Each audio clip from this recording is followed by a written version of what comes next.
오늘 우리에게 읽은 말씀은 다윗이 이제 밧세바를 범하는 그런 장면입니다.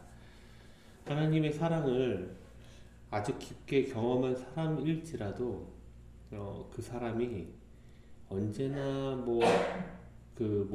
언제나 그의 모습이 정직한지 혹은 그 모습이 바른지 그렇지 않습니다. 어느 한순간에 그 방심으로 그가 큰 죄에 빠질 수가 있게 됩니다. 가장 비근한 예로 이제 목사가 되었을 때 아마 그때가 가장 심적으로 그리고 마음적으로 굉장히 뜨겁지 않았을까라고 생각합니다. 왜냐하면 이제 목사가 처음 딱 되었을 때 아마 그 순간에는 하나님의 향한 그 사랑을 가장 깊게 대부분 목사님들 제가 물어보면 그러하시거든요. 그때가 가장 강렬한 하나님의 사랑을 경험했다고 합니다. 하지만 그 후에 목사라고 할지라도 목사님들이라고 할지라도 하나님의 사랑을 잊어버릴 때도 있고 또 그것이 방심으로 인하여 큰 죄악을 범할 때가 있습니다. 사실 이때가 중요합니다. 사람이 살아가면서 방심할 때도 있고 좌로나 또 우로나 이렇게 치우칠 때도 있습니다. 하지만 그 후에 그 죄를 범한 후에 중요한 것은 되돌아와야 됩니다. 그 죄를 범한 후에 그것을 인정하고 회개하고 돌이켜야 합니다. 오늘 본문은 이 성경에서 다윗은 하나님을 굉장히 깊이 사랑하는 사람이며 이 하나님께서 이 다윗을 두고 한 말은 내 마음에 합한 자라고 설명을 합니다.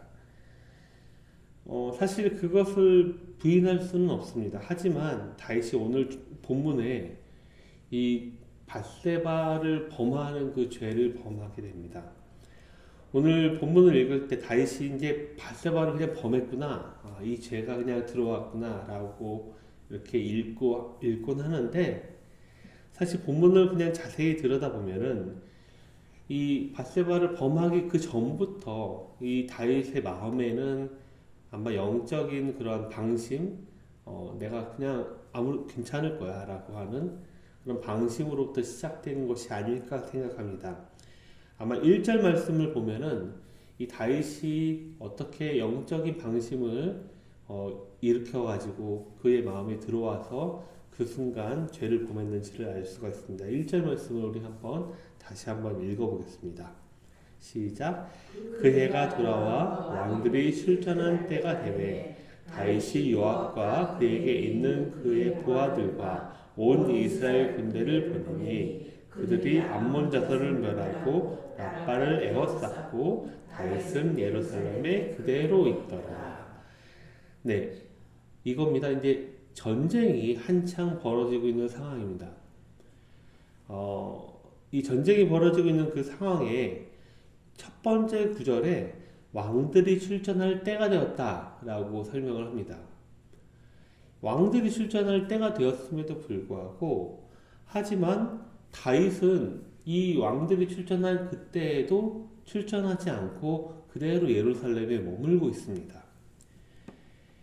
이러한 것이 영적 방심이라고 하는 것이죠. 하나님의 전쟁, 이 당시에는 전쟁은 하나님에게 속해 있고 전쟁의 승리는 하나님이 허락하셔야지만 가능하다고 했습니다.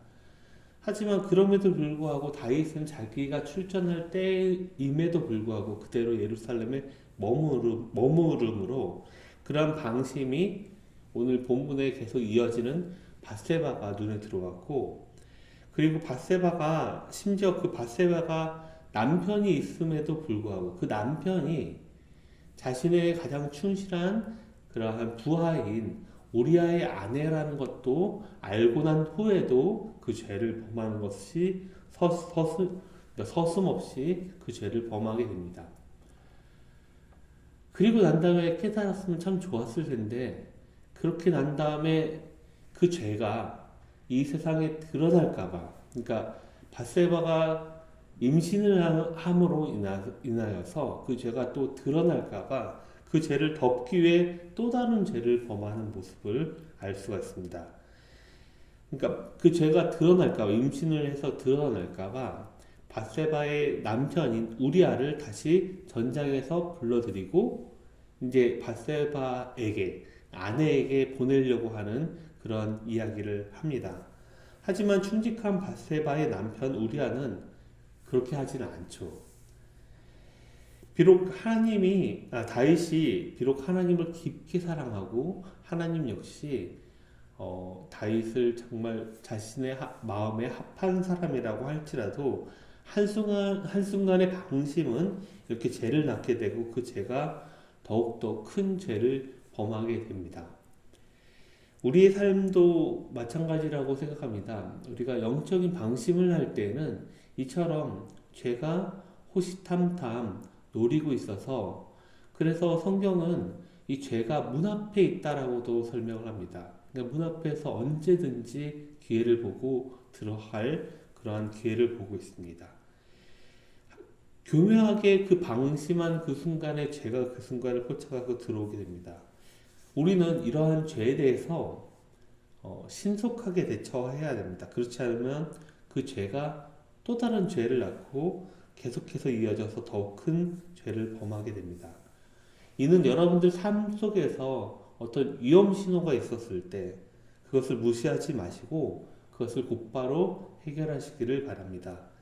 항상 깨어 있어서 방심하지 말고 죄를 깨달았으면 즉시 멈추어서 더 큰 죄에서 벗어나시길 주님의 이름으로 간절히 바라겠습니다.